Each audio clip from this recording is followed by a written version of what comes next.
కొంతసేపు కనబడి అంతలోనే మాయమయ్యే ఆవిరి వంటిది రాయి జీవితం.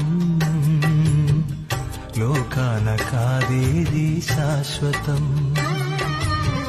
కొంతసేపు కనబడి అంతలోనే మాయమయ్యే ఆవిరి వంటిది రాయి జీవితం. లోకాన కాదేది శాశ్వతం.